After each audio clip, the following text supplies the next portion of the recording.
Las mujeres y los hombres somos distintos atributos físicos, distintas funciones reproductivas, y son distintas también la manera de resolver los problemas. ¿Y cuáles son las bases sociales, neuronales, hormonales, cerebrales de la identidad de género y de la orientación sexual y de los homosexuales? Este programa lo hemos grabado aquí, en Londres, y en Ámsterdam, en Holanda, con los mejores y poquísimos especialistas de la cuestión. La evolución va conformando, milenio tras milenio, la vida de los homínidos. La biología, la genética, la religión, la sexualidad, entre otros, conforman este apasionante mosaico que es la vida humana. Conocemos la historia del sexo básicamente ligada a la reproducción. Redes aborda esta semana la sexualidad desde el punto de vista de la biología, con testimonios de los distintos colectivos. La heterosexualidad como sistema hegemónico nace en Europa a mediados del siglo XIX para controlar las políticas de natalidad. Hasta entonces, cada individuo tenía un sexo y a partir de esta época se les adjudica también una identidad sexual. De la atracción hombre-mujer nace una realidad que excluye a gays, lesbianas, bisexuales y transexuales. Mientras algunos se empeñan en ir ganando batallas por la igualdad, la historia de los sentimientos y de las emociones de las personas ligadas al sexo está aún por escribir. La lógica heterosexual empapa nuestra educación y estigmatiza las conductas atribuidas a cada género, y ahí se generan muchas contradicciones con las opciones sexuales individuales. El acto sexual estimula el cerebro, el córtex y hasta los dedos de los pies. En opinión de muchos científicos, no se pueden establecer diferencias radicales entre varones y mujeres desde el punto de vista sexual. La clave es una nueva educación para que tanto la homofobia como la misoginia desaparezcan poco a poco.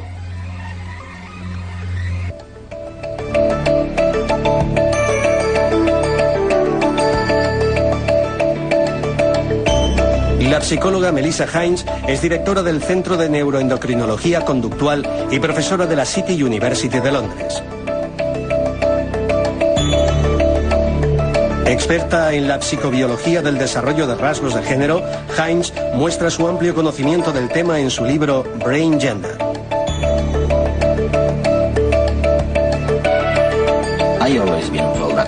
Siempre me habían dicho que la competición sexual es importantísima. Y para Darwin, la competición sexual era la fuerza conductora, la fuerza motriz de la selección natural. ¿Y cómo es posible que, siendo tan importante esto de la identidad sexual y de la orientación sexual, cómo es posible que sepamos tan poco? Es interesante el hecho de que reciba menos atención de lo que se merece. La mayoría de hombres se ven a sí mismos como hombres y muchas mujeres se ven a sí mismas como mujeres. Aunque esto parezca obvio, lo interesante es que algunos no se sienten así, y son los que denominaríamos transexuales, que se sienten psicológicamente diferentes al sexo de su cuerpo. Y lo mismo pasa con respecto a la orientación sexual. Los homosexuales. A la mayoría de los hombres les atraen las mujeres y viceversa, pero en cada uno de estos grupos hay de un 3 a un 5% que se sienten atraídos por personas del mismo sexo,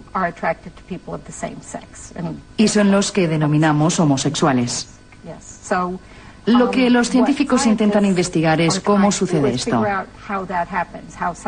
Que algunos seamos heterosexuales y que otros sean bisexuales u homosexuales. Y pensamos que esto ya comienza antes del nacimiento, y el motivo por que lo creemos es porque los hombres tienen un gran nivel de testosterona antes del nacimiento. y en otros animales con quienes hemos realizado muchos experimentos, estos altos niveles de testosterona producidos por los testículos, las gónadas, influyen en el desarrollo del cerebro prenatalmente y ello influye en el comportamiento. Para siempre, ¿no? Incluso si más tarde se cambian los niveles de, por ejemplo, testosterona. Y ya es demasiado tarde, ¿no? Así es. No se puede invertir por reemplazamiento hormonal. Una pregunta. Si la responsabilidad o la base de esto es el nivel de hormonas administradas, ¿cómo es? ¿Cómo es que nunca ocurre, que yo sepa, en otros animales que no sean los humanos? ¿Diferencias en la orientación sexual? Sí, sí que hay. En ciertos grupos de animales hay individuos que prefieren copular con el mismo sexo que con el contrario. Y esto se ha estudiado bastante en ovejas y en carneros en Estados Unidos. Hay carneros gay, si quieres llamarlos así, que prefieren copular con otros animales del mismo sexo. Es decir, que si se les ofrece la posibilidad de copular con un animal hembra o uno macho, preferirán el macho. O sea que no es algo excepcional de los humanos. No, no es algo único en los humanos. Bueno, oye, es importante saber esto. También has estado trabajando en una investigación con un grupo particular de monos, el mono cercopiteco verde. Sí, el mono cercopiteco verde, o también llamado simplemente mono verde. ¿Y qué les habéis hecho a los pobres monos? No les hicimos daño, solo les dimos unos juguetes para que jugaran. En nuestros estudios con niños en el laboratorio nos dimos cuenta de que si los llevábamos al cuarto de los juguetes, donde había coches, camiones y muñecas, los niños estaban más tiempo con los coches y los camiones y las niñas con las muñecas. La gente asumía que esto estaba determinado socialmente y nosotros teníamos datos que sugerían que quizá en parte estaba determinado hormonalmente en la fase prenatal. Luego me llevé los juguetes a la colonia de monos e hicimos pruebas con unos 100 animales. Y los machos pasan más tiempo con los juguetes de los niños, como son los coches y las pelotas, y las hembras con los juguetes de las niñas y en particular con muñecas. De manera que es posible que sea una parte de la herencia evolutiva, tener una preferencia por jugar con una serie de objetos diferentes. Desde luego que no estamos sugiriendo que las hormonas sean las responsables de todo. Claro que los padres y otras personas del entorno animan a un cierto comportamiento diferenciado en los niños y las niñas. Pero algunos de los motivos por los que a las niñas y a los niños les gusta jugar de forma diferente es porque en estado prenatal están expuestos a un entorno hormonal diferente. En los últimos años ha cobrado fuerza una nueva teoría que relaciona la homosexualidad con las hormonas encargadas del desarrollo del cerebro durante la etapa embrionaria. Concretamente, la cantidad de testosterona, hormona típicamente relacionada con el desarrollo de los caracteres sexuales masculinos, sería la protagonista de esta historia que tuvo lugar durante los primeros meses de existencia en el útero materno. Así, unos niveles muy bajos de testosterona en los fetos masculinos y unos niveles muy altos de esta misma hormona en los fetos femeninos serían los causantes de algunos cambios en las estructuras de las vías neuronales que todavía no se han identificado y que serían los responsables de las conductas sexuales de gays y lesbianas respectivamente. Aunque en los individuos adultos, estas variaciones hormonales no se han encontrado. Todavía es muy pronto para tener conclusiones al respecto. En el desarrollo de un embrión intervienen no solo factores hormonales, también genéticos, ambientales e incluso factores determinados por el azar. Pero entre los que piensan que existen causas biológicas para explicar la homosexualidad, esta es la teoría que más evidencias ha acumulado. Y es que las hormonas son responsables en gran parte de cómo somos, cómo nos sentimos y cómo nos comportamos.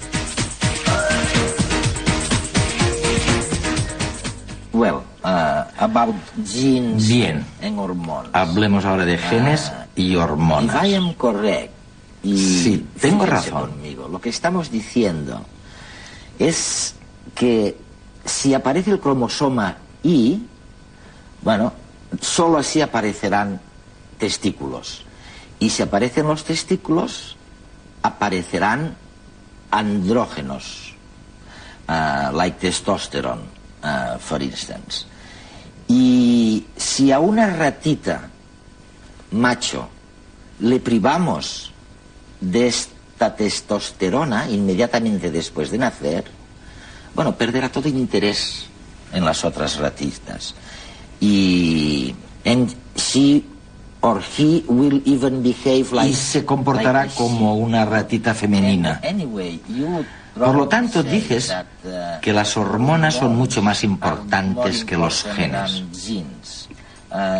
Creo que esto lo he leído en algún sitio o te lo he oído decir en alguna parte. Sí, consideramos que el cromosoma Y es el que determina si somos machos o hembras, y en la mayoría de los casos así es. Sin embargo, cuando los cromosomas, el par 23, el XY o XX, pueden activarse por los niveles hormonales prenatalmente... Las hormonas prevalecen. Sí, las hormonas prevalecen. ¿Y lo has demostrado? Sí, una prueba que indica que es así son las niñas que tienen 2 cromosomas X, pero altos niveles de andrógenos prenatalmente y se comportan como varones. Pero todavía es más importante que haya gente con un cromosoma X y un cromosoma Y, o sea que son genéticamente hombres, que no pueden responder a las hormonas masculinas. Es decir, que son insensibles a los andrógenos. Y cuando nacen parecen mujeres. Sus genitales externos parecen ser de mujer y su comportamiento es tan femenino como el de cualquier otra mujer. Generalmente se les diagnostica como insensibles a los andrógenos en el cromosoma Y hasta que en la pubertad no les llega la menstruación. O sea que desde fuera son imposibles de distinguir respecto de otras mujeres, pero sin embargo poseen un cromosoma Y y básicamente son mujeres heterosexuales. Melissa, todos estos casos particulares que estás mencionando resultan tan alejados de la concepción tradicional de, oye, blanco, negro, hombre, mujer. O sea que nos llevaría a pensar que somos una especie de mezcla muy complicada de masculinidad y de feminidad. Sí, yo he estado hablando de todo esto en términos de blanco y negro, pero en realidad cada uno de nosotros es una mezcla muy complicada de masculinidad y feminidad. De manera que, ¿dónde está la persona que sea el típico hombre o la típica mujer? María Ángeles y Gemma se quieren desde hace más de 10 años. Son lesbianas y forman una pareja estable que vive con absoluta normalidad su homosexualidad. Tienen 3 hijas.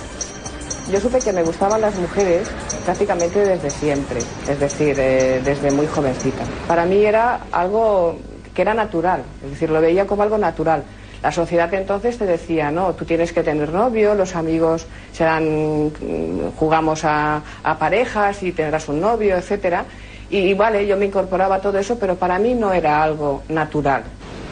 Mi madre y los padres, que son sabios en estas cosas, lo saben, de alguna manera lo ven. Incluso, pues de alguna manera intentaban hacer alguna terapia para mí con un psicólogo, de hecho me llevaron a que me la hicieran.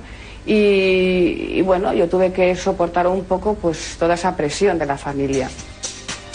El tema de la homosexualidad, que estaba de alguna forma patologizada, es decir, todavía hay sectores que piensan que es una enfermedad, que es una cuestión de hormonas, que es una cuestión, etcétera, ¿no? Que es una cuestión de constitución cerebral, etcétera. Todo esto ha ido cambiando, la información también. Como no es una enfermedad, no se ha de curar.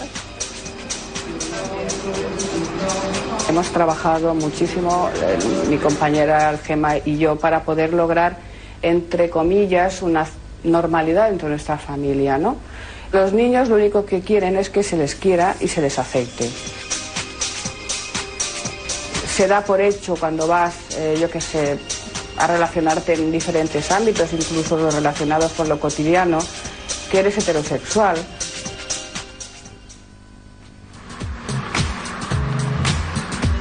Carla Sanz es actor y traductor. Vive su homosexualidad con toda normalidad. Cree que las elecciones que cada uno va haciendo en la vida van conformando la personalidad y por tanto la orientación sexual. Supe que me gustaban los hombres. De hecho, tuve un primer, yo creo que como muchos homosexuales o como muchos hombres, tuve mis primeros juegos a los 14 años. 13, 14 años con un amigo. Y allí supongo que empecé a darme cuenta de algo. A los 16, 15, 16, que tuve mi primera novia, recuerdo que fuimos un día a ver The Rocky Horror Picture Show, película emblemática de aquella época y que supongo que rompió muchos esquemas, etc. Y recuerdo que a mí la bisexualidad de Tim Curry, que era el actor que hacía, que no me acuerdo el nombre del personaje, pero bueno, que era tan ambiguo que a mí me atrajo mucho ese personaje. Sé que hay teorías que dicen que cuando hay una familia numerosa y hay muchos niños, el último niño, pues es probable que sea homosexual o con mucha frecuencia y se justifica diciendo que es porque ya la especie no necesita perpetuarse. Yo qué sé. Seguramente siempre se ha dicho que en el ambiente homosexual hay mucha promiscuidad y yo creo que en parte esa promiscuidad es por buscar la compañía que no se tiene, la compañía fija que a lo mejor en un ambiente heterosexual sí que se tiene más fácilmente. Yo, como de alguna forma yo he vivido eso en primera persona, yo la verdad, y yo de lo que me di cuenta con ese niño es de lo que él quería era que lo quisieran, de lo que él quería era amor. Ha vivido con normalidad el amor que había en su casa. Primero lo ha vivido con sus padres porque se querían, pero cuando se dejaron de querer, pues entonces ha vivido también el amor entre dos hombres, entre su padre y otro hombre. Y ha visto eso con normalidad y ha visto que le han dado cariño y nosotros le hemos dado cariño y él ha sido feliz. Yo he visto que es un niño que es feliz.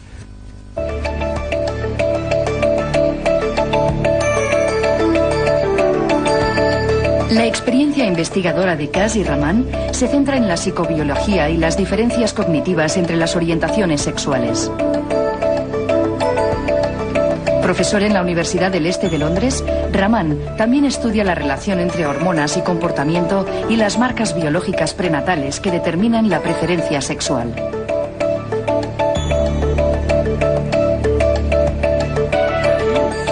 Bueno, ya has oído a Melissa Hines diciendo que somos una mezcla compleja de componentes masculinos y femeninos. ¿Estás de acuerdo con esto? Sí, estoy muy de acuerdo. Hasta cierto punto es cierta la idea de que los seres humanos poseen un tipo de cerebro que es como una especie de mosaico, en el que tenemos muchos atributos masculinos y femeninos. Mi opinión es que en los hombres gay y en las lesbianas, en los homosexuales, es todavía más evidente que el cerebro es como un mosaico, por el carácter y diferencias en cierto tipo de habilidades que ellos poseen. Veamos o intentemos analizar uno de tus campos preferidos. Son las relaciones entre la neuroanatomía y la orientación sexual. Si he entendido bien, hay algunos substratos neuronales en los hombres homosexuales y las lesbianas que tienden a ser opuestos, es decir, diferentes de lo habitual, del promedio. Tú has analizado con un ojo bastante crítico algunas de estas diferencias neuroanatómicas. ¿Por qué no nos explicas algunas de ellas? Sí, creo que entre las principales diferencias que se encuentran relacionadas con la estructura cerebral de los hombres gay y los heterosexuales, y sabiendo que estos estudios se han realizado solo a hombres, es decir, las diferencias son entre homosexuales y heterosexuales, las lesbianas casi no han sido utilizadas en este tipo de estudio, la diferencia más notable y más controvertida, y de la que hay más pruebas, es la que se encuentra en la región denominada núcleo intertejido del hipotálamo anterior. A los neuroanatomistas les gusta utilizar este tipo de palabras tan largas. Se refiere a un pequeño grupo de células que se encuentra en la parte frontal del hipotálamo. Sí. Esta estructura generalmente es diferente según el género. Es decir, que en los hombres heterosexuales parece ser que la N13, así es como la llamamos, es diferente que en los homosexuales. Y después viene la de las mujeres heterosexuales. Lo que encontró Louvain en su famoso estudio es que la región N13 de los hombres gay era mucho más pequeña que la de los heterosexuales. Como en las hembras mamíferos. Eso es. La clave es que era más o menos del mismo tamaño que el de las mujeres heterosexuales. Esta es la primera indicación de que una estructura neuronal quizá esté conectada con la atracción sexual hacia los hombres o las mujeres. Es decir, que si se tiene una N13 grande, se siente atracción por las mujeres y si es pequeña, por los hombres. ¿Y qué sucede con lo que llamáis SCN? Es decir, el núcleo supraquiasmático, que también está en el hipotálamo. En este caso parece ser que en los homosexuales es mayor que en los heterosexuales. Pero ¿cuál es la diferencia con el otro experimento? Bueno, no hay diferencias en la metodología. En los dos casos se utilizaron estudios con autopsias, pero tienes toda la razón, Eduardo. La estructura de SCN era más grande en los hombres gays que en los heterosexuales. Pero la clave vuelve a ser que era comparable con el tamaño que tenía en las mujeres heterosexuales. Lo que nos encontramos es que en los hombres gays se dan unos cambios en la estructura del cerebro que de alguna forma los acerca al de la mujer. De manera que si las mujeres tienen una estructura más grande o más pequeña, predecimos que los hombres gay mostrarán un tamaño similar. Y los experimentos fueron coherentes con esa teoría.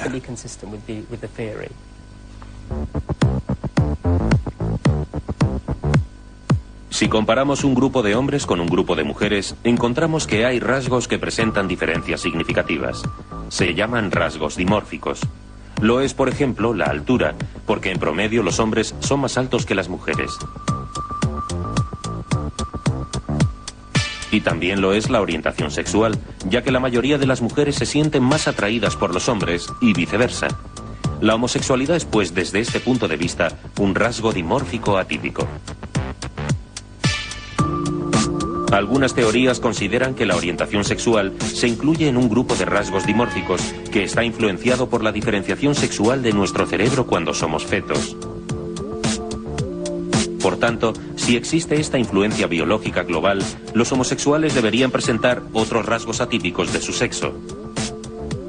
Y se han observado algunos, tanto anatómicos como funcionales, que parecen apoyar esta hipótesis. Entre las diferencias anatómicas destaca una región del hipotálamo que es más pequeña en mujeres que en hombres y que también es más pequeña en gays que en hombres heterosexuales. Se trata además de una región implicada en la conducta sexual masculina. En ratas, la manipulación de los niveles de testosterona durante el desarrollo fetal provoca cambios en su tamaño y una conducta sexual atípica en el estado adulto.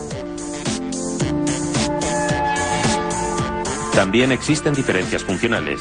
Por ejemplo, el sistema auditivo emite sonidos con un patrón diferente en ambos sexos, y las lesbianas muestran un patrón más cercano al masculino que al femenino. Además, hay muchos más zurdos entre gays y lesbianas que entre heterosexuales. Las lesbianas presentan hasta un 91% más de probabilidades de ser zurdas que las mujeres heterosexuales. Y la lateralidad es una característica observable antes del nacimiento. Por otra parte, existe una estructura cerebral que tiene una forma diferente en hombres y mujeres, que también se ve afectada por las hormonas fetales y que es claramente atípica en los transexuales. Además, al no ser atípica en homosexuales, reafirma la disociación entre homosexualidad, que es una preferencia por el mismo sexo, y transexualidad, que se refiere a aquellas personas que no se sienten identificadas con su sexo, sino con el opuesto. Estos y otros rasgos atípicos apuntan hacia que ciertos factores biológicos, como las hormonas, desempeñan un papel en la determinación de nuestra orientación sexual. Pero todavía no son suficientemente determinantes para lograr el consenso entre la comunidad científica.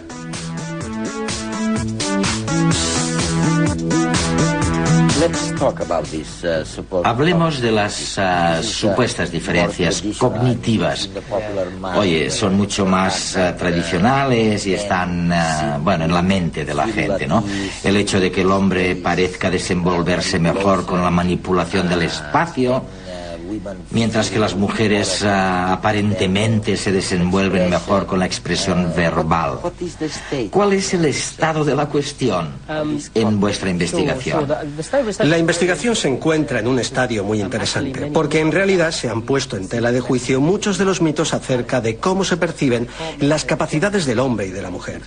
No podemos hacer ninguna generalización sobre las capacidades de hombres y mujeres. Depende de las pruebas que se utilicen. Sobre los homosexuales, la teoría predice que los hombres gay y las lesbianas deben presentar las capacidades cognitivas contrarias a su sexo. Es decir, que los hombres gay deben pensar como las mujeres y las lesbianas como los hombres. Algunas pruebas apoyan estas hipótesis en los hombres, es decir, que los hombres gay tienen poca capacidad de rotación de objetos mentalmente, un reflejo de orientación espacial. Cambiar los objetos. Y también demostraron poca capacidad de juzgar la orientación de líneas, que una vez más es una capacidad espacial muy básica. Sin embargo, ganan a los heterosexuales en la memoria de localización de objetos. Y también es importante el hecho de que, comparados con los heterosexuales, los hombres gays son excelentes en la fluidez verbal, en la capacidad de producir muchas palabras, que es una característica muy femenina. En la investigación que hemos hecho sobre el tema, que fue bastante extensa durante una serie de años, lo que hemos encontrado es que las lesbianas solo se diferenciaban de las mujeres heterosexuales en la capacidad verbal. Es decir, que tienen una producción y fluidez verbal peor que las mujeres heterosexuales, pero son iguales que las mujeres heterosexuales en el resto de características. En todo el resto, ¿no? Hoy has mencionado la parte genética en la identidad de género y en la dirección sexual.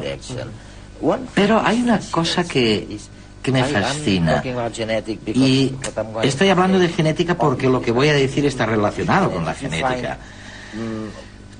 Tú has estudiado a los homosexuales en los grupos familiares y hay algo increíble.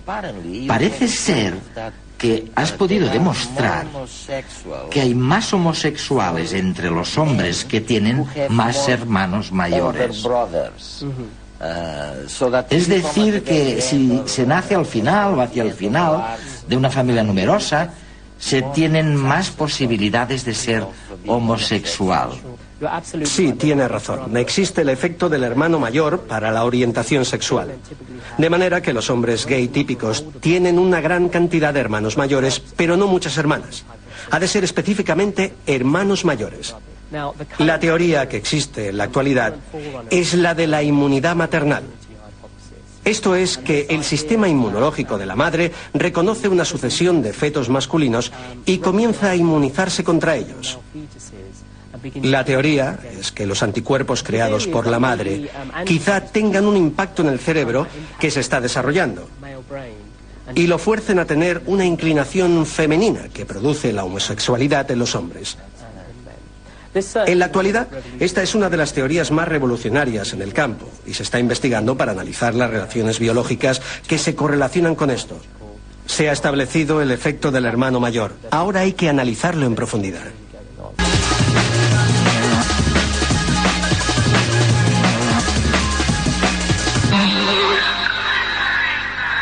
La aplicación de la testosterona mediante un simple parche dérmico puede convertirse en una sencilla y eficaz solución para algunos problemas de disfunción sexual en las mujeres. Los resultados son claros. Tras varias pruebas ha quedado comprobado que los parches aumentan el deseo y la satisfacción sexual. El ensayo clínico se encuentra en una tercera fase de experimentación. Se está realizando una evaluación a más de 500 mujeres que sufren un trastorno de hipoactividad del deseo sexual tras haber sido sometidas a una intervención quirúrgica para extirpar sus ovarios. Si finalmente es aprobado por la Agencia Norteamericana del Medicamento, el parche hormonal podría ponerse a la venta el año que viene. La testosterona es una hormona asociada habitualmente a los hombres, aunque también se produce de forma natural en las mujeres y juega un papel importante en el deseo sexual. El parche se cambia 2 veces por semana y libera 300 microgramos de testosterona natural al día. Un grupo de científicos a bordo del buque Hespérides ha iniciado una misión novedosa y ardua: cartografiar centímetro a centímetro el fondo marino español, una zona de la que, según aseguran los expertos, apenas se conoce tan solo el 20%.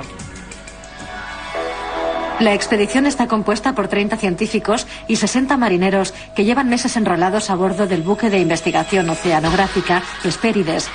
De momento, ya se han elaborado los primeros mapas completos de la geografía marina de Baleares y Canarias, y en estos momentos se está acabando de rastrear la costa gallega. Según los expertos, la geografía oceanográfica es una gran desconocida de la que apenas nada sabemos. En la expedición se está utilizando tecnología de alta precisión como ecosondas, que gracias al sonido reflejado obtienen mapas donde pueden identificarse volcanes, cañones submarinos y montañas de sal. Los datos recogidos se están agrupando en un banco de información que permitirá prevenir riesgos y mejorar la protección medioambiental de los ecosistemas marinos. Muy pronto nos podremos olvidar de los implantes, puentes y demás técnicas odontológicas, ya que un equipo médico de odontólogos británicos acaba de crear por primera vez en la historia dientes naturales a partir del cultivo de células madre. De momento las pruebas se han llevado a cabo en ratones. Sin embargo, los expertos creen que en 2 años se podrán experimentar en humanos. Los buenos resultados iniciales indican que la nueva terapia podría llegar al mercado en tan solo 5 años. La técnica consiste en reprogramar las células madre en el laboratorio para que puedan crecer hasta convertirse en dientes. Este proceso tarda aproximadamente 2 meses en concluir y una vez la pieza está completa, se trasplantan al maxilar correspondiente. Una de las principales ventajas de la nueva terapia es que un diente vivo puede conservar la salud de los tejidos vecinos mucho mejor que una prótesis artificial. Una pieza puede costar entre 2.000 y 3.000 euros. Los responsables de la NASA no cesan en su empeño de descubrir otros sistemas solares similares al nuestro. En la próxima década, una nueva misión se encargará de buscarle hermanos gemelos al planeta Tierra. La misión, que tiene como objetivo encontrar otros sistemas solares similares al nuestro en la inmensidad del universo, ha sido bautizada como Terrestrial Planet Finder. Para ello, los astrofísicos ya cuentan con la ayuda del telescopio Spitzer, que a diferencia del Hubble no detecta la luz, sino el calor del universo, por lo que puede realizar análisis y rastreos más fidedignos. Además, la nueva técnica de captación de radiación infrarroja permite al aparato ver el interior de las nubes de polvo, que son el origen de las nuevas estrellas y los planetas. Todo ello permitirá analizar la composición y la evolución de estos sistemas tan desconocidos para la mente humana.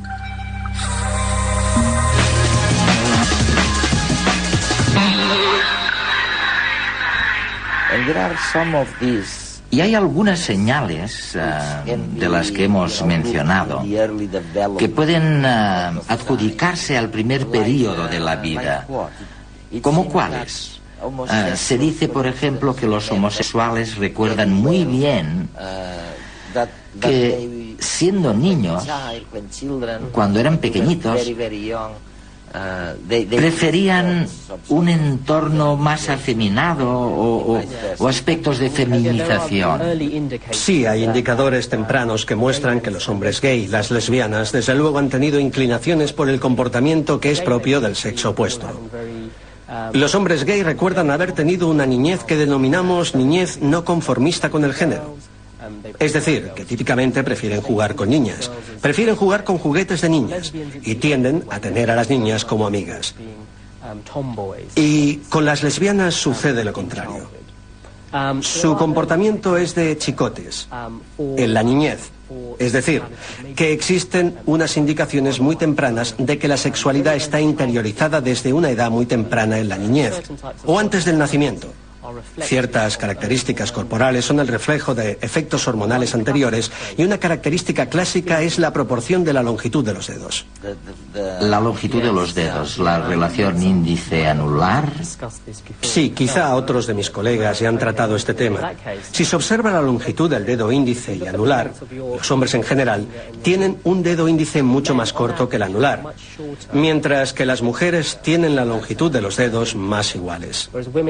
Si se recogen muestras hormonales de mujeres embarazadas y luego se analiza la proporción de los dedos, las muestras tomadas del útero tienen una buena correspondencia con la longitud de los dedos, es decir, que es un marcador muy potente de hormonas prenatales.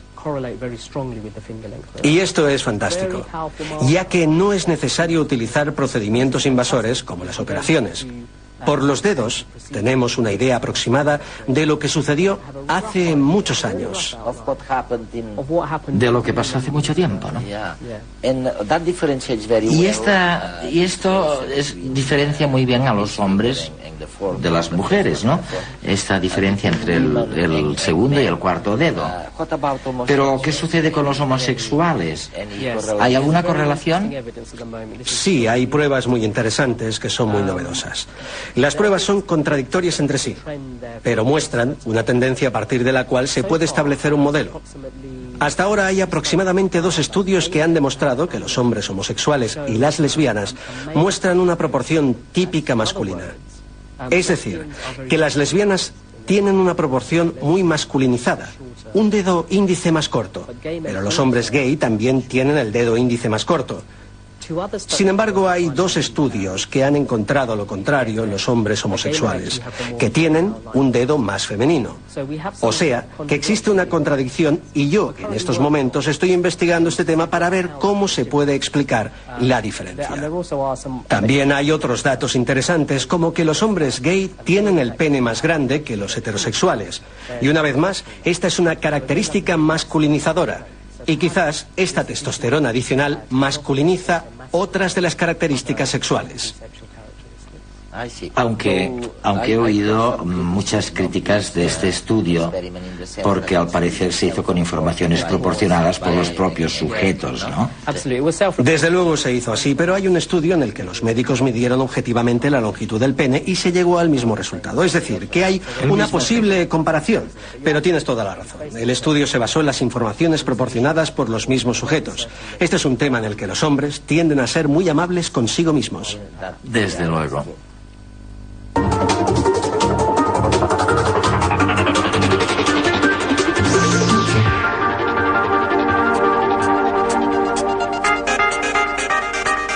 Hoy vamos a ver un experimento que pone de manifiesto cómo los sentimientos que se generan al presentar una imagen de un hijo o de una pareja se activan en las mismas áreas cerebrales. Es la constatación que el amor materno y el amor filial se enclavan en el mismo lugar del cerebro. Este es un experimento de resonancia magnética funcional. Lo que nos permite la resonancia magnética funcional es ver aquellas áreas del cerebro que están activadas en ese momento. Esas áreas son las que reciben un mayor flujo sanguíneo y por consiguiente aparecen coloreadas en nuestras imágenes. La ternura, la intimidad y la generosidad que suscitan los hijos en una madre ocupan un lugar muy remarcable en la conducta humana. Cuando una madre ve la imagen de un hijo y se capta su actividad cerebral por resonancia magnética, se activan unas determinadas zonas del cerebro que no se activan con un afecto menos comprometido. Estos mismos sentimientos afloran cuando a la misma persona se le presentan las fotos de su pareja o de su mejor amigo o amiga. Se activan precisamente las mismas áreas cerebrales. En estas áreas del cerebro que se le han activado son áreas de cerebro directamente relacionadas con los centros del placer y de la recompensa. Es decir, que cuando una persona observa fotos de su propio hijo y de su partner, su pareja, se activan áreas que se superponen y son áreas directamente relacionadas con esas áreas del placer. Pero lo más curioso del caso es que durante este mismo estudio se inhiben las áreas relacionadas con los procesos de crítica o de juicios negativos. Así, se explicaría por qué se pierde la capacidad de juzgar equitativamente a personas a las que se quiere de manera intensa. Este experimento nos aproxima a una mejor comprensión de las bases neurológicas de uno de los instrumentos más formidables de la evolución, el que provoca que la procreación de las especies y el cuidado de la prole sean experiencias profundamente compensatorias y gratificantes. De esta manera, se asegura la perpetuación y la supervivencia de la especie.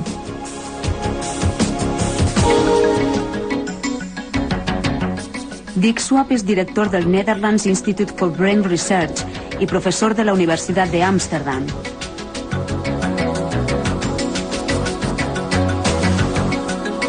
Experto neurobiólogo, su trabajo se focaliza en el estudio de la relación conducta-cerebro, centrándose en la homosexualidad y transexualidad. Bueno, hasta ahora hemos estado analizando las bases sociológicas y hormonales de la identidad de género y la orientación sexual.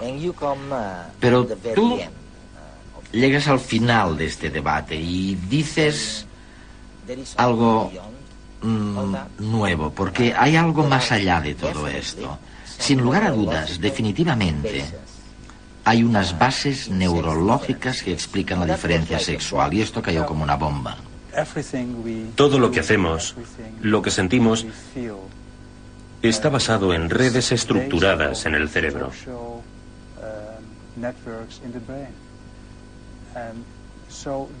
Y la idea es que las diferencias sexuales localizadas en el cerebro son la base de la identificación del género, el sentirse mujer u hombre y nuestra orientación sexual.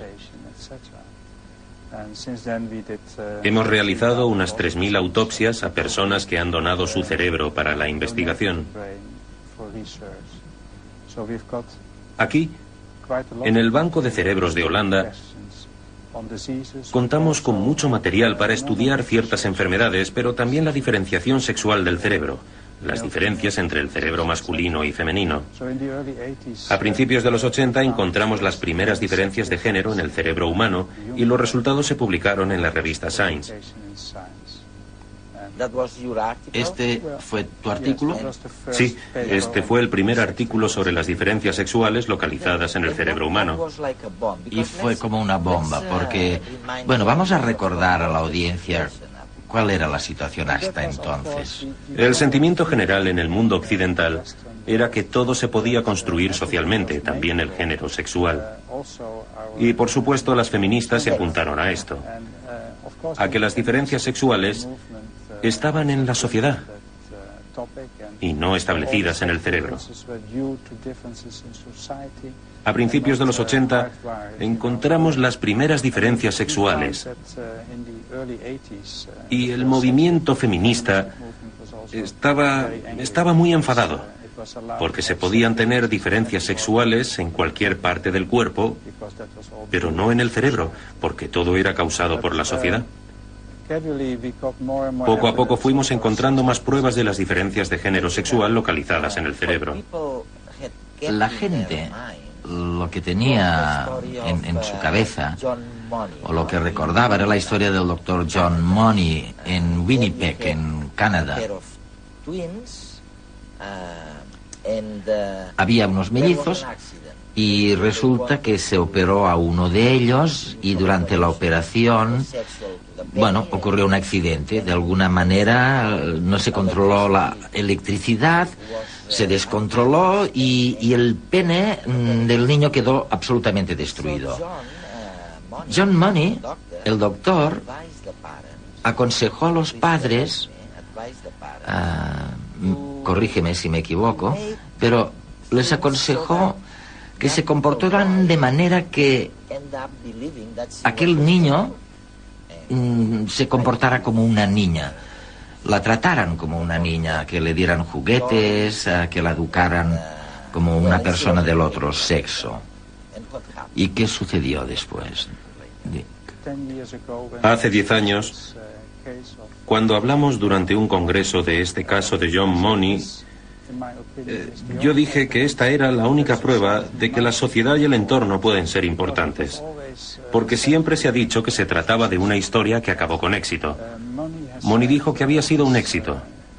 El niño ha acabado siendo efectivamente una niña. Bueno, se le cambió el nombre de Brian a Brenda. Sí, sí. Y se operó para que tuviera órganos sexuales femeninos. Y durante la pubertad se le aplicaron hormonas femeninas. Todo era femenino. Pero en ese momento alguien del público, el profesor Milton Diamond de Honolulu, se levantó y dijo que no era así, que no era una historia con final feliz, que él conocía a la persona y que había vuelto a cambiar a hombre, que se había casado, que había adoptado a hijos y que era un hombre razonablemente feliz. En mi opinión, esto quiere decir que no importa lo que se haga. Eliminar el pene, ofrecer ayuda psicológica, implantar hormonas durante la pubertad, no se puede cambiar el comportamiento. Y esto es debido a la programación que tiene el cerebro desde el principio de su desarrollo. Es una historia muy triste, porque al parecer Brenda se volvió a cambiar el nombre efectivamente por el de David y al final se suicidó. Sí, hace un mes se suicidó. Creo que es una historia muy triste. Se destrozó una vida por la decisión tomada 9 meses después del nacimiento del niño.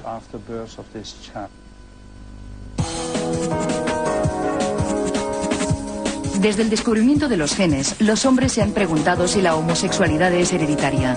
Durante los últimos 10 años, y a pesar de la secuenciación del genoma humano, los esfuerzos por encontrar un gen o un grupo de genes relacionados con la orientación sexual no han aportado ningún dato concluyente. Los únicos estudios que parecen relacionar la homosexualidad con la herencia genética son los realizados entre hermanos. Así, parece ser que los individuos con un hermano gay tienen un 22% de posibilidades de ser también ellos gays, mientras que los hermanos de heterosexuales solo tienen un 4% de posibilidades de ser homosexuales. Con las mujeres sucede algo parecido. Por otra parte, otros estudios con gemelos parecen indicar que si entre los dos hermanos uno es gay, es más probable que el otro también lo sea, si comparten toda la información genética, es decir, si son gemelos idénticos.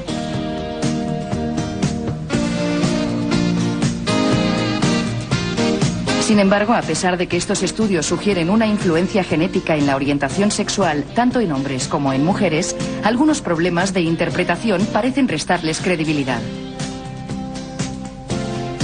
La razón es que siempre que se plantean hipótesis de variabilidad en familias, no se tiene en cuenta que el ambiente en que crecen los hermanos puede actuar como factor determinante de su conducta, con lo que es difícil saber qué es causado por los genes y qué es causado por el entorno que les rodea.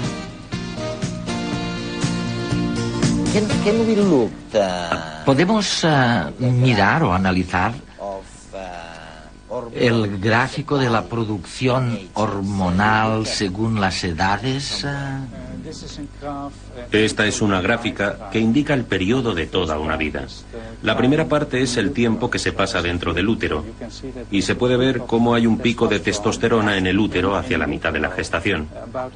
Y en los niños hay un segundo pico de testosterona unos meses justo después del nacimiento. Después. Esto solo sucede en los niños y no en las niñas. Y no en las niñas. Efectivamente. En la pubertad hay un nuevo aumento de testosterona en los chicos y un aumento de testosterona y de estrógenos en las chicas. De manera que, de hecho, hay 2 periodos durante los primeros años de vida en que el cerebro está expuesto a las hormonas.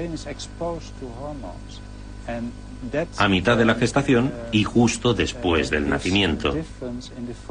Esto causa una diferencia en la formación de las células y de los conectores que dura por el resto de la vida. Es decir, que de esta manera el cerebro, desde los primeros momentos del desarrollo, define si es de hombre o mujer. Si esto es cierto, y parece innegable, oye, vamos a ver, o vamos a dejar de lado por un momento las diferencias en el cerebro. Lo que es innegable es que este flujo de testosterona en el feto, y justo después del nacimiento y en la pubertad, si esto afecta a la estructura del cerebro de la forma en que lo hace, según tú dices, la gente no debería tener mucho más cuidado a la hora de ingerir hormonas en algunos periodos de su vida. ¿Qué piensas de esto? Me preocupa mucho la ingesta de productos químicos o medicamentos durante el embarazo, puesto que muchos de estos compuestos se transmiten fácilmente al feto. Sabemos de medicamentos que toman, por ejemplo, las mujeres con epilepsia, y sabemos que esos medicamentos aumentan enormemente el riesgo de tener un hijo transexual.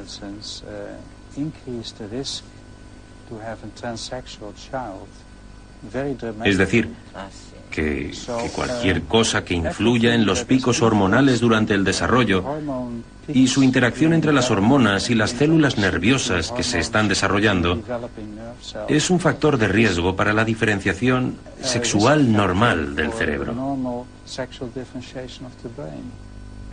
Beatriz nació varón. A los 8 años ya se hacía a escondidas con los pintalabios y los pendientes de su madre. Empezó trabajando como ayudante de cocina en su pueblo natal y, sin dejar el empleo, pasó a adoptar su identidad femenina. La transexualidad se manifiesta de una forma consciente quizá en la adolescencia, ¿no? En mi caso. De forma, digamos, inconsciente o de forma vivencial desde que eres muy joven, ¿no? Beatriz llevó adelante la recuperación o afirmación de su identidad femenina por encima de su cuerpo de hombre. Primero fue la conciencia y después el proceso de iniciar los cambios.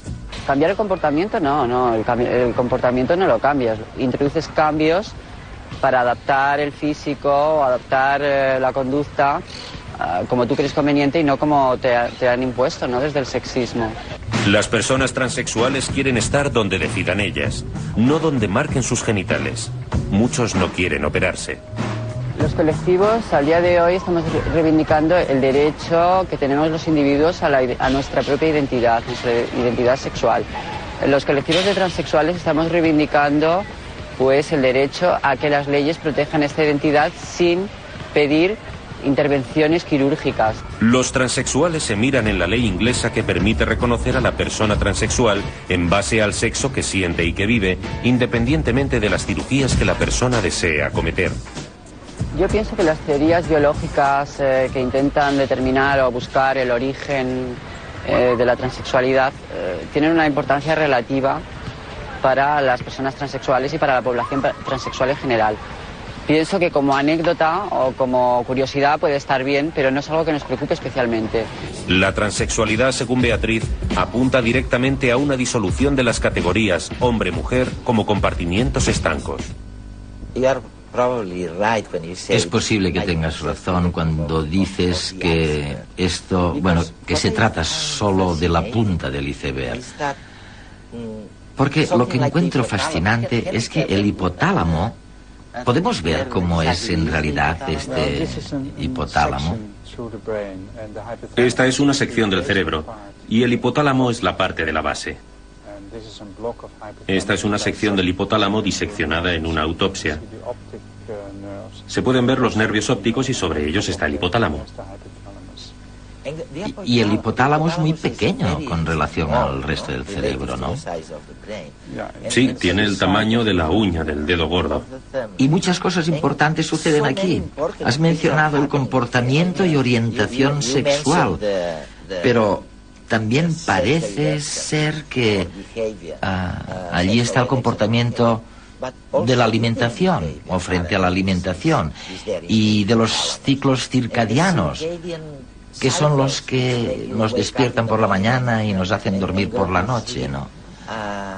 Y todo esto.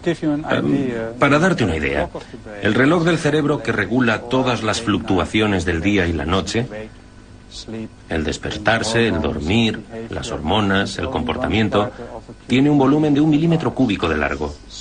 De manera que hay muchas estructuras en el hipotálamo que son responsables de muchas funciones y que son muy pequeñas, pero son muy importantes. Y Dick, ¿cómo es posible?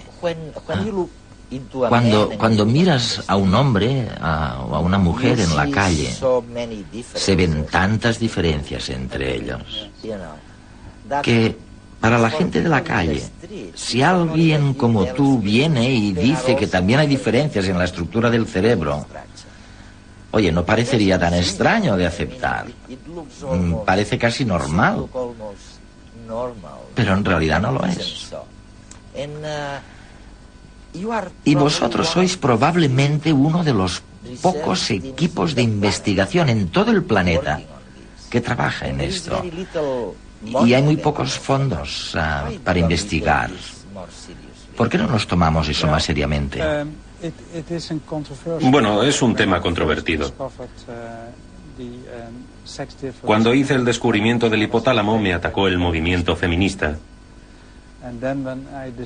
Luego descubrí las diferencias según la orientación sexual, es decir, las diferencias entre el hombre homosexual y heterosexual. Y entonces me atacó un grupo de personas. Me amenazaban día y noche con llamadas telefónicas. Me amenazaron de muerte y con poner bombas aquí y en el laboratorio. Y tenía que dar clase con guardias de seguridad. Había manifestaciones delante de mi casa. Es decir, que ha creado todo tipo de emociones.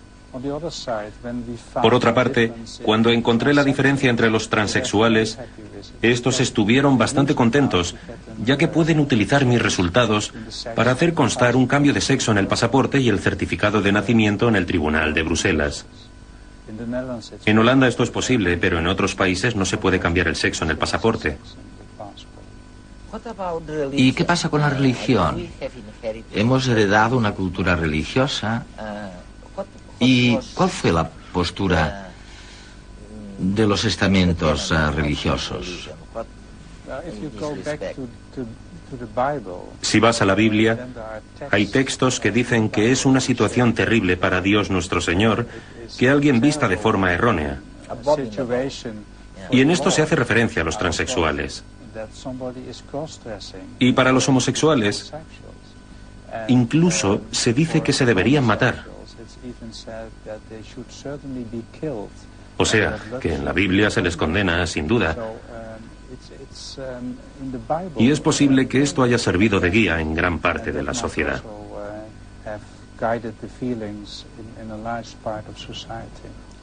Afortunadamente esto ha cambiado, ¿no?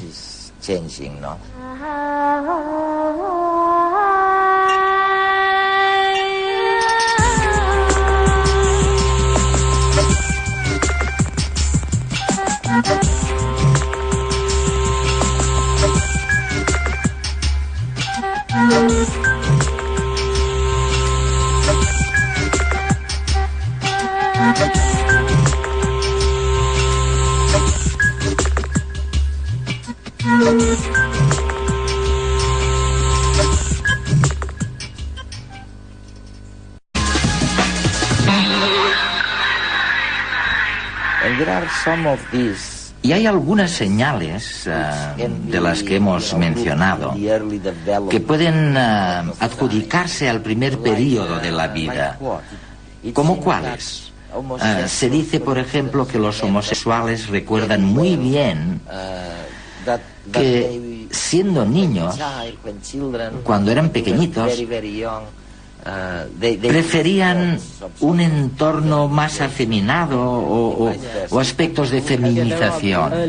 Sí, hay indicadores tempranos que muestran que los hombres gay y las lesbianas desde luego han tenido inclinaciones por el comportamiento que es propio del sexo opuesto. Los hombres gay recuerdan haber tenido una niñez que denominamos niñez no conformista con el género. Es decir, que típicamente prefieren jugar con niñas, prefieren jugar con juguetes de niñas y tienden a tener a las niñas como amigas. Y con las lesbianas sucede lo contrario. Su comportamiento es de chicotes, en la niñez. Es decir, que existen unas indicaciones muy tempranas de que la sexualidad está interiorizada desde una edad muy temprana en la niñez, o antes del nacimiento. Ciertas características corporales son el reflejo de efectos hormonales anteriores y una característica clásica es la proporción de la longitud de los dedos. La longitud de los dedos, la relación índice-anular. Sí, quizá otros de mis colegas ya han tratado este tema. Si se observa la longitud del dedo índice y anular, los hombres en general tienen un dedo índice mucho más corto que el anular, mientras que las mujeres tienen la longitud de los dedos más iguales. Si se recogen muestras hormonales de mujeres embarazadas y luego se analiza la proporción de los dedos, las muestras tomadas del útero tienen una buena correspondencia con la longitud de los dedos, es decir, que es un marcador muy potente de hormonas prenatales. Y esto es fantástico, ya que no es necesario utilizar procedimientos invasores como las operaciones. Por los dedos tenemos una idea aproximada de lo que sucedió hace muchos años. De lo que pasó hace mucho tiempo, ¿no? Y esto diferencia muy bien a los hombres de las mujeres, ¿no? Esta diferencia entre el segundo y el cuarto dedo. Pero, ¿qué sucede con los homosexuales? ¿Hay alguna correlación? Sí, hay pruebas muy interesantes que son muy novedosas. Las pruebas son contradictorias entre sí, pero muestran una tendencia a partir de la cual se puede establecer un modelo. Hasta ahora hay aproximadamente 2 estudios que han demostrado que los hombres homosexuales y las lesbianas muestran una proporción típica masculina. Es decir, que las lesbianas tienen una proporción muy masculinizada. Que son responsables de muchas funciones y que son muy pequeñas, pero son muy importantes. Y, Dick, ¿cómo es posible? Cuando miras a un hombre o a una mujer en la calle, se ven tantas diferencias entre ellos, que para la gente de la calle, si alguien como tú viene y dice que también hay diferencias en la estructura del cerebro, oye, no parecería tan extraño de aceptar. Parece casi normal. Pero en realidad no lo es. Y vosotros sois probablemente uno de los pocos equipos de investigación en todo el planeta que trabaja en esto. Y hay muy pocos fondos para investigar. ¿Por qué no nos tomamos eso más seriamente? Bueno, es un tema controvertido. Cuando hice el descubrimiento del hipotálamo, me atacó el movimiento feminista. Luego descubrí las diferencias según la orientación sexual, es decir, las diferencias entre el hombre homosexual y heterosexual. Y entonces me atacó un grupo de personas. Me amenazaban día y noche con llamadas telefónicas. Me amenazaron de muerte y con poner bombas aquí y en el laboratorio. Y tenía que dar clase con guardias de seguridad. Había manifestaciones delante de mi casa. Es decir, que ha creado todo tipo de emociones. Por otra parte, cuando encontré la diferencia entre los transexuales, estos estuvieron bastante contentos, ya que pueden utilizar mis resultados para hacer constar un cambio de sexo en el pasaporte y el certificado de nacimiento en el Tribunal de Bruselas. En Holanda esto es posible, pero en otros países no se puede cambiar el sexo en el pasaporte. ¿Y qué pasa con la religión? Hemos heredado una cultura religiosa. ¿Y cuál fue la postura de los estamentos religiosos? Si vas a la Biblia, hay textos que dicen que es una situación terrible para Dios nuestro Señor que alguien vista de forma errónea. Y en esto se hace referencia a los transexuales. Y para los homosexuales, incluso se dice que se deberían matar. O sea, que en la Biblia se les condena, sin duda. Y es posible que esto haya servido de guía en gran parte de la sociedad.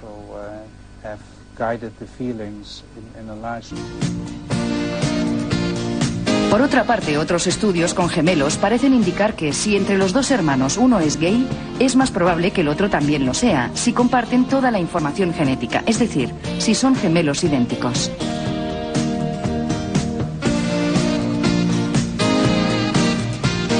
Sin embargo, a pesar de que estos estudios sugieren una influencia genética en la orientación sexual, tanto en hombres como en mujeres, algunos problemas de interpretación parecen restarles credibilidad.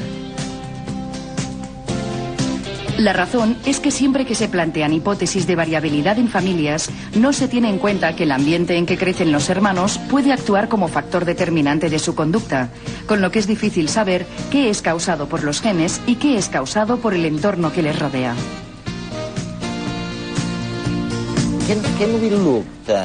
¿Podemos mirar o analizar el gráfico de la producción hormonal según las edades? Esta es una gráfica que indica el periodo de toda una vida. La primera parte es el tiempo que se pasa dentro del útero, y se puede ver cómo hay un pico de testosterona en el útero hacia la mitad de la gestación. Y en los niños hay un segundo pico de testosterona unos meses justo después del nacimiento. Después. Esto solo sucede en los niños y no en las niñas. Y no en las niñas. Efectivamente. En la pubertad hay un nuevo aumento de testosterona en los chicos y un aumento de testosterona y de estrógenos en las chicas. De manera que, de hecho, hay dos periodos durante los primeros años de vida en que el cerebro está expuesto a las hormonas. A mitad de la gestación y justo después del nacimiento. Esto causa una diferencia en la formación de las células y de los conectores que dura por el resto de la vida. Es decir, que de esta manera el cerebro, desde los primeros momentos del desarrollo, define si es de hombre o mujer. Si esto es cierto, y parece innegable, oye, vamos a ver, o vamos a dejar de lado por un momento las diferencias en el cerebro. Lo que es innegable es que este flujo de testosterona en el feto, y justo después del nacimiento y en la pubertad, si esto afecta a la estructura del cerebro de la forma en que lo hace, según tú dices, la gente no debería tener mucho más cuidado a la hora de ingerir hormonas en algunos periodos de su vida. ¿Qué piensas de esto? Me preocupa mucho la ingesta de productos químicos o medicamentos durante el embarazo. Espacial. Cambiar los objetos. Y también demostraron poca capacidad de juzgar la orientación de líneas, que una vez más es una capacidad espacial muy básica. Sin embargo, ganan a los heterosexuales en la memoria de localización de objetos. Y también es importante el hecho de que, comparados con los heterosexuales, los hombres gays son excelentes en la fluidez verbal, en la capacidad de producir muchas palabras, que es una característica muy femenina. En la investigación que hemos hecho sobre el tema, que fue bastante extensa durante una serie de años, lo que hemos encontrado es que las lesbianas solo se diferenciaban de las mujeres heterosexuales en la capacidad verbal. Es decir, que tienen una producción y fluidez verbal peor que las mujeres heterosexuales, pero son iguales que las mujeres heterosexuales en el resto de características. En todo el resto, ¿no? Hoy has mencionado la parte genética en la identidad de género y en la dirección sexual. Pero hay una cosa que me fascina, y estoy hablando de genética porque lo que voy a decir está relacionado con la genética. Tú has estudiado a los homosexuales en los grupos familiares y hay algo increíble. Parece ser que has podido demostrar que hay más homosexuales entre los hombres que tienen más hermanos mayores. Es decir, que si se nace al final o hacia el final de una familia numerosa, se tienen más posibilidades de ser homosexual. Sí, tiene razón. Existe el efecto del hermano mayor para la orientación sexual. De manera que los hombres gay típicos tienen una gran cantidad de hermanos mayores, pero no muchas hermanas. Ha de ser específicamente hermanos mayores. La teoría que existe en la actualidad es la de la inmunidad maternal. Esto es que el sistema inmunológico de la madre reconoce una sucesión de fetos masculinos y comienza a inmunizarse contra ellos. La teoría es que los anticuerpos creados por la madre quizá tengan un impacto en el cerebro que se está desarrollando. y lo fuercen a tener una inclinación femenina que produce la homosexualidad en los hombres. En la actualidad, esta es una de las teorías más revolucionarias en el campo y se está investigando para analizar las relaciones biológicas que se correlacionan con esto. Se ha establecido el efecto del hermano mayor. Ahora hay que analizarlo en profundidad.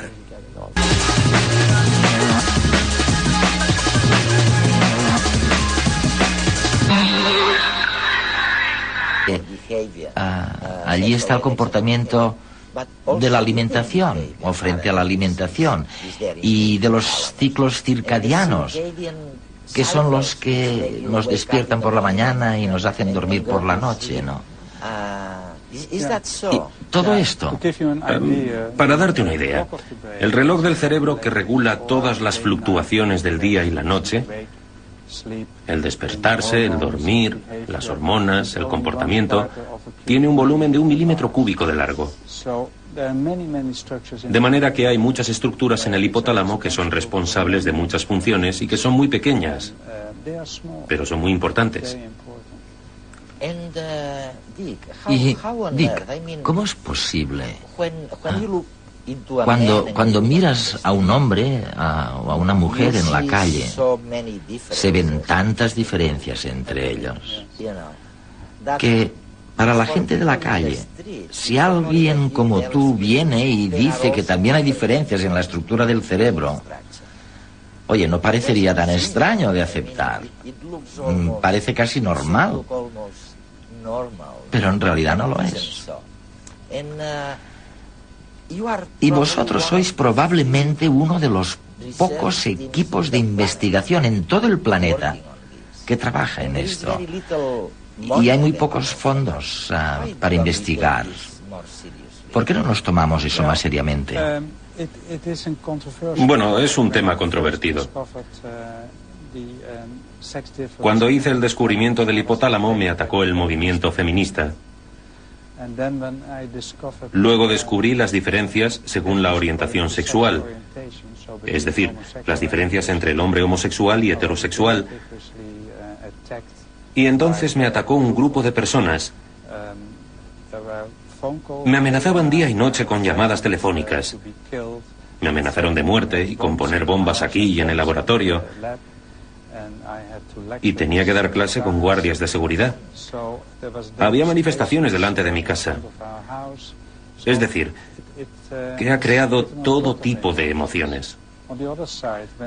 Por otra parte, cuando encontré la diferencia entre los transexuales, estos estuvieron bastante contentos, ya que pueden utilizar mis resultados para hacer constar un cambio de sexo en el pasaporte y el certificado de nacimiento en el Tribunal de Bruselas. En Holanda esto es posible, pero en otros países no se puede cambiar el sexo en el pasaporte. ¿Y qué pasa con la religión? Hemos heredado una cultura religiosa. ¿Y cuál fue la postura de los estamentos religiosos? Y la supervivencia de la especie.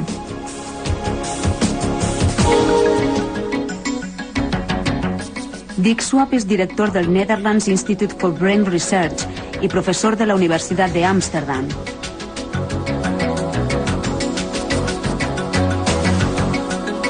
Experto neurobiólogo, su trabajo se focaliza en el estudio de la relación conducta-cerebro, centrándose en la homosexualidad y transexualidad. Bueno, hasta ahora hemos estado analizando las bases sociológicas y hormonales de la identidad de género y la orientación sexual. Pero tú llegas al final de este debate y dices algo nuevo, porque hay algo más allá de todo esto. Sin lugar a dudas, definitivamente, hay unas bases neurológicas que explican la diferencia sexual, y esto cayó como una bomba. Todo lo que hacemos, lo que sentimos, está basado en redes estructuradas en el cerebro.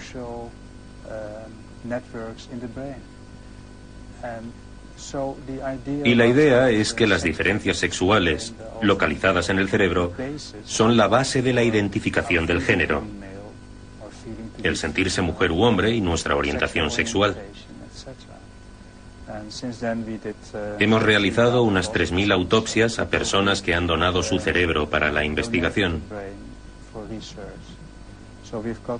Aquí, en el Banco de Cerebros de Holanda, contamos con mucho material para estudiar ciertas enfermedades, pero también la diferenciación sexual del cerebro, las diferencias entre el cerebro masculino y femenino. A principios de los 80 encontramos las primeras diferencias de género en el cerebro humano y los resultados se publicaron en la revista Science. ¿Este fue tu artículo? Sí, este fue el primer artículo sobre las diferencias sexuales localizadas en el cerebro humano. Y fue como una bomba, porque, bueno, vamos a recordar a la audiencia cuál era la situación hasta entonces. El sentimiento general en el mundo occidental era que todo se podía construir socialmente, también el género sexual. Y por supuesto las feministas se apuntaron a esto, a que las diferencias sexuales estaban en la sociedad y no establecidas en el cerebro.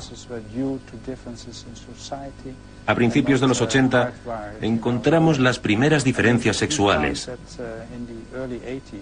y el movimiento feminista estaba muy enfadado porque se podían tener diferencias sexuales en cualquier parte. Las hormonas, el comportamiento, tiene un volumen de 1 milímetro cúbico de largo.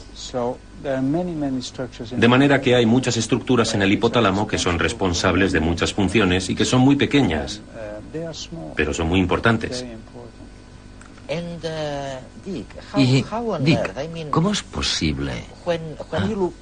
Cuando miras a un hombre o a una mujer en la calle, se ven tantas diferencias entre ellos que para la gente de la calle, si alguien como tú viene y dice que también hay diferencias en la estructura del cerebro, oye, no parecería tan extraño de aceptar. Parece casi normal. Pero en realidad no lo es. Y vosotros sois probablemente uno de los pocos equipos de investigación en todo el planeta que trabaja en esto. Y hay muy pocos fondos para investigar. ¿Por qué no nos tomamos eso más seriamente? Bueno, es un tema controvertido. Cuando hice el descubrimiento del hipotálamo, me atacó el movimiento feminista. Luego descubrí las diferencias según la orientación sexual, es decir, las diferencias entre el hombre homosexual y heterosexual. Y entonces me atacó un grupo de personas. Me amenazaban día y noche con llamadas telefónicas. Me amenazaron de muerte y con poner bombas aquí y en el laboratorio. Y tenía que dar clase con guardias de seguridad. Había manifestaciones delante de mi casa.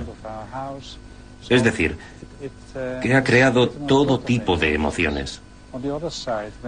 Por otra parte, cuando encontré la diferencia entre los transexuales, estos estuvieron bastante contentos, ya que pueden utilizar mis resultados para hacer constar un cambio de sexo en el pasaporte y el certificado de nacimiento en el Tribunal de Bruselas. En Holanda esto es posible, pero en otros países no se puede cambiar el sexo en el pasaporte. ¿Y qué pasa con la religión? Hemos heredado una cultura religiosa. ¿Y cuál fue la postura de los estamentos religiosos? Si vas a la Biblia, hay textos que dicen que es una situación terrible para Dios nuestro Señor que alguien vista de forma errónea. Y en esto se hace referencia a los transexuales. Y para los homosexuales, incluso se dice que se deberían matar. O sea, que en la Biblia se les condena, sin duda, a género, y ahí se generan muchas contradicciones con las opciones sexuales individuales. El acto sexual estimula el cerebro, el córtex y hasta los dedos de los pies. En opinión de muchos científicos, no se pueden establecer diferencias radicales entre varones y mujeres desde el punto de vista sexual. La clave es una nueva educación para que tanto la homofobia como la misoginia desaparezcan poco a poco.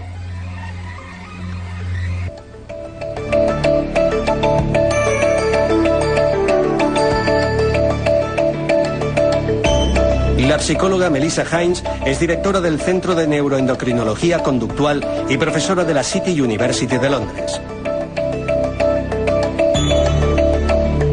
Experta en la psicobiología del desarrollo de rasgos de género, Hines muestra su amplio conocimiento del tema en su libro Brain Gender.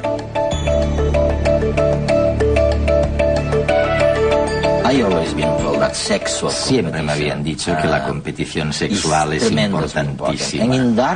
Y para Darwin, la competición sexual era la fuerza conductora, la fuerza motriz de la selección natural. ¿Y cómo es posible que, siendo tan importante esto de la identidad sexual y de la orientación sexual, cómo es posible que sepamos tan poco? Es interesante el hecho de que reciba menos atención de lo que se merece. La mayoría de hombres se ven a sí mismos como hombres y muchas mujeres se ven a sí mismas como mujeres. Aunque esto parezca obvio, lo interesante es que algunos no se sienten así. Y son los que denominaríamos transexuales, que se sienten psicológicamente diferentes al sexo de su cuerpo. Y lo mismo pasa con respecto a la orientación sexual. Los homosexuales. A la mayoría de los hombres les atraen las mujeres y viceversa. Pero en cada uno de estos grupos hay de un 3 a un 5% que se sienten atraídos por personas del mismo sexo. Y son los que denominamos homosexuales. Lo que los científicos intentan investigar es cómo sucede esto. Que algunos seamos heterosexuales y que otros sean bisexuales u homosexuales. Y pensamos que esto ya comienza antes del nacimiento, y el motivo por que lo creemos es porque los hombres tienen un gran nivel de testosterona antes del nacimiento. Y en otros animales con quienes hemos realizado muchos experimentos, estos altos niveles de testosterona producidos por los testículos, las gónadas, influyen en el desarrollo del cerebro prenatalmente, y ello influye en el comportamiento. Gay típicos tienen una gran cantidad de hermanos mayores, pero no muchas hermanas. Ha de ser específicamente hermanos mayores. La teoría que existe en la actualidad es la de la inmunidad maternal. Esto es que el sistema inmunológico de la madre reconoce una sucesión de fetos masculinos y comienza a inmunizarse contra ellos. La teoría es que los anticuerpos creados por la madre quizá tengan un impacto en el cerebro que se está desarrollando y lo fuercen a tener una inclinación femenina que produce la homosexualidad en los hombres. En la actualidad, esta es una de las teorías más revolucionarias en el campo y se está investigando para analizar las relaciones biológicas que se correlacionan con esto. Se ha establecido el efecto del hermano mayor. Ahora hay que analizarlo en profundidad.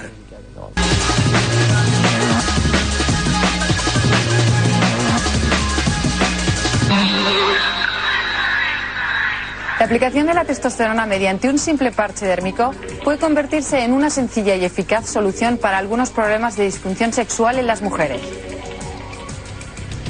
Los resultados son claros. Tras varias pruebas ha quedado comprobado que los parches aumentan el deseo y la satisfacción sexual. El ensayo clínico se encuentra en una tercera fase de experimentación y se está realizando una evaluación a más de 500 mujeres que sufren un trastorno de hipoactividad del deseo sexual tras haber sido sometidas a una intervención quirúrgica para extirpar sus ovarios. Si finalmente es aprobado por la Agencia Norteamericana del Medicamento, el parche hormonal podría ponerse a la venta el año que viene. La testosterona es una hormona asociada habitualmente a los hombres, aunque también se produce de forma natural en las mujeres y juega un papel importante en el deseo sexual. El parche se cambia 2 veces por semana y libera 300 microgramos de testosterona natural al día. Un grupo de científicos a bordo del buque Hespérides ha iniciado una misión novedosa y ardua: cartografiar centímetro a centímetro el fondo marino español. Una zona de la que, según aseguran los expertos, apenas se conoce tan solo el 20%. La expedición está compuesta por 30 científicos y 60 marineros que llevan meses enrolados a bordo del buque de investigación oceanográfica Hespérides. De momento, ya se han elaborado los primeros mapas completos de la geografía marina de Baleares y Canarias, y en estos momentos se está acabando de rastrear la costa gallega. Según los expertos, la geografía oceanográfica es una gran desconocida de la que apenas nada sabemos. En la expedición se está utilizando tecnología de alta precisión como ecosondas, que gracias al sonido reflejado obtienen mapas donde pueden identificarse volcanes, cañones submarinos y montañas de sal. Los datos recogidos se están agrupando en un banco de información que permitirá prevenir riesgos y mejorar la protección medioambiental de los ecosistemas marinos. Y yo de lo que me di cuenta con ese niño es de lo que él quería era que lo quisieran. De lo que él quería era amor.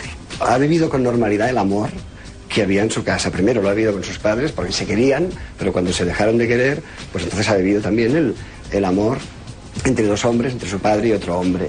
Y ha visto eso con normalidad y ha visto que le han dado cariño y nosotros le hemos dado cariño y él ha sido feliz. Yo he visto que es un niño que es feliz.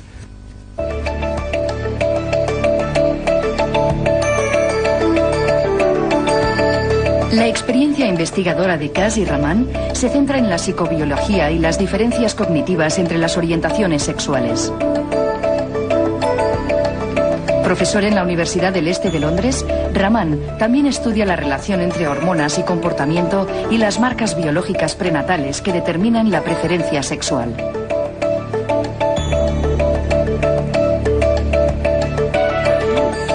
Bueno, ya has oído a Melissa Hines diciendo que somos una mezcla compleja de componentes masculinos y femeninos. ¿Estás de acuerdo con esto? Sí, estoy muy de acuerdo. Hasta cierto punto es cierta la idea de que los seres humanos poseen un tipo de cerebro que es como una especie de mosaico, en el que tenemos muchos atributos masculinos y femeninos. Mi opinión es que en los hombres gay y en las lesbianas, en los homosexuales, es todavía más evidente que el cerebro es como un mosaico, por el carácter y diferencias en cierto tipo de habilidades que ellos poseen. Veamos o intentemos analizar uno de tus campos preferidos. Son las relaciones entre la neuroanatomía y la orientación sexual. Si he entendido bien, hay algunos substratos neuronales en los hombres homosexuales y las lesbianas que tienden a ser opuestos, es decir, diferentes de lo habitual, del promedio. Tú has analizado con un ojo bastante crítico algunas de estas diferencias neuroanatómicas. ¿Por qué no nos explicas algunas de ellas? Sí, creo que entre las principales diferencias que se encuentran relacionadas con la estructura cerebral de los hombres gay y los heterosexuales, y sabiendo que estos estudios se han realizado solo a hombres, es decir, las diferencias son entre homosexuales y heterosexuales, las lesbianas casi no. Y se comportará como una ratita femenina. Por lo tanto, dices que las hormonas son mucho más importantes que los genes. Creo que esto lo he leído en algún sitio o te lo he oído decir en alguna parte. Sí, consideramos que el cromosoma Y es el que determina si somos machos o hembras, y en la mayoría de los casos así es. Sin embargo, cuando los cromosomas, el par 23, el XY o XX, pueden activarse por los niveles hormonales prenatalmente... Las hormonas prevalecen. Sí, las hormonas prevalecen. ¿Y lo has demostrado? Sí, una prueba que indica que es así son las niñas que tienen 2 cromosomas X, pero altos niveles de andrógenos prenatalmente y se comportan como varones. Pero todavía es más importante que haya gente con un cromosoma X y un cromosoma Y, o sea que son genéticamente hombres, que no pueden responder a las hormonas masculinas. Es decir, que son insensibles a los andrógenos. Y cuando nacen parecen mujeres. Sus genitales externos parecen ser de mujer y su comportamiento es tan femenino como el de cualquier otra mujer. Generalmente se les diagnostica como insensibles a los andrógenos en el cromosoma Y hasta que en la pubertad no les llega la menstruación. O sea que desde fuera son imposibles de distinguir respecto de otras mujeres, pero sin embargo poseen un cromosoma Y y básicamente son mujeres heterosexuales. Melissa, todos estos casos particulares que estás mencionando resultan tan alejados de la concepción tradicional de, oye, blanco, negro, hombre, mujer. O sea que nos llevaría a pensar que somos una especie de mezcla muy complicada de masculinidad y de feminidad. Sí, yo he estado hablando de todo esto en términos de blanco y negro, pero en realidad cada uno de nosotros es una mezcla muy complicada de masculinidad y feminidad. De manera que, ¿dónde está la persona que sea el típico hombre o la típica mujer? María Ángeles y Gemma se quieren desde hace más de 10 años. Son lesbianas y forman una pareja estable que vive con absoluta normalidad su homosexualidad. Tienen 3 hijas. Yo supe que me gustaban las mujeres prácticamente desde siempre, es decir, desde muy jovencita. Para mí era algo que era natural, es decir, lo veía como algo natural. La sociedad entonces te decía, no, tú tienes que tener novio, los amigos jugamos a parejas y tendrás un novio, etcétera. Y vale, yo me incorporaba a todo eso, pero... Pero, ¿cuál es la diferencia con el otro experimento? Bueno, no hay diferencias en la metodología. En los dos casos se utilizaron estudios con autopsias, pero tienes toda la razón, Eduardo. La estructura de SCN era más grande en los hombres gays que en los heterosexuales. Pero la clave vuelve a ser que era comparable con el tamaño que tenía en las mujeres heterosexuales. Lo que nos encontramos es que en los hombres gays se dan unos cambios en la estructura del cerebro que de alguna forma los acerca al de la mujer. De manera que si las mujeres tienen una estructura más grande o más pequeña, predecimos que los hombres gay mostrarán un tamaño similar. Y los experimentos fueron coherentes con esa teoría.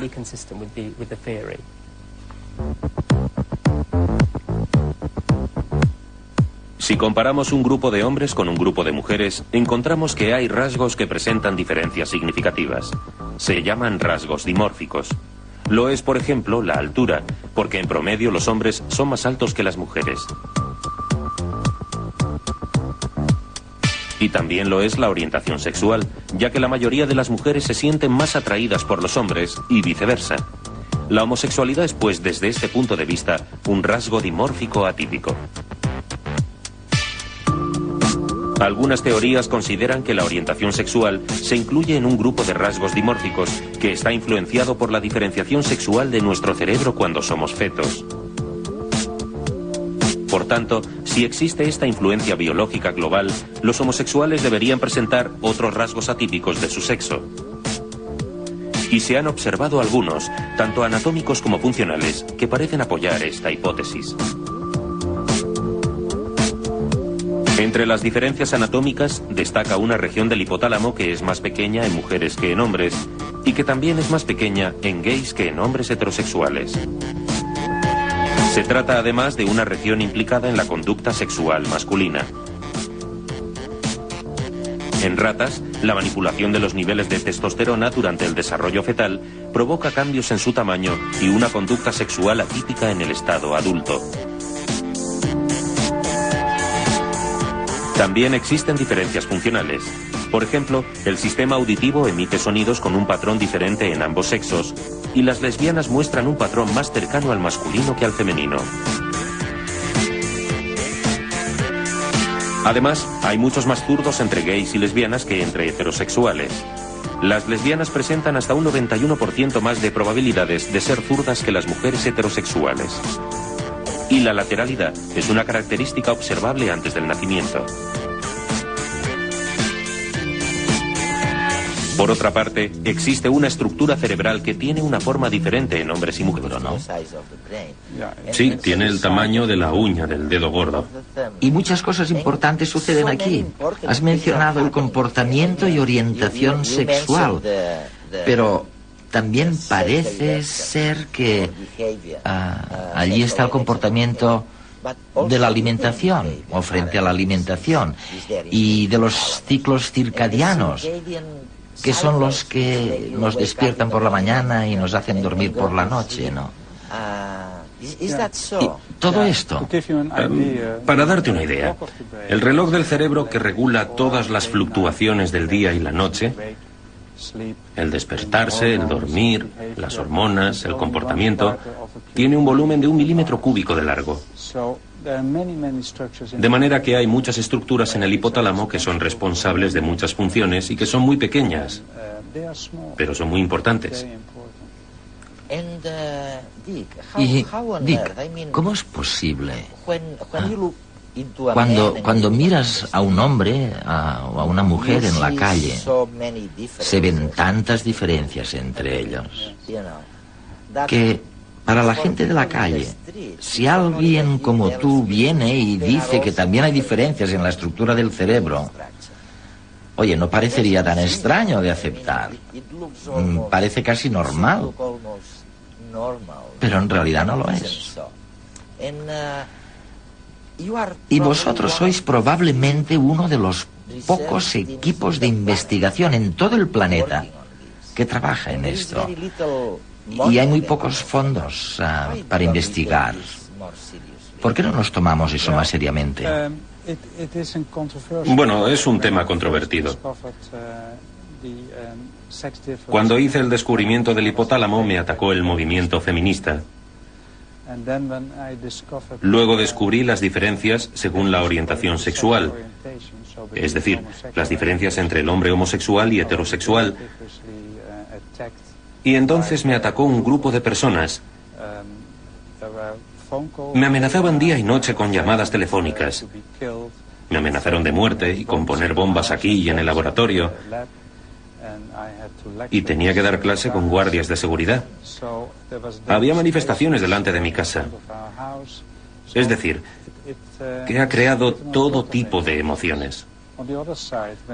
Por otra parte, cuando encontré la diferencia entre los transexuales, estos estuvieron bastante contentos, ya que pueden utilizar mis resultados para hacer constar un cambio de sexo en el pasaporte y el certificado de nacimiento en el Tribunal de Bruselas. En Holanda esto es posible, pero en otros países no se puede cambiar el sexo en el pasaporte.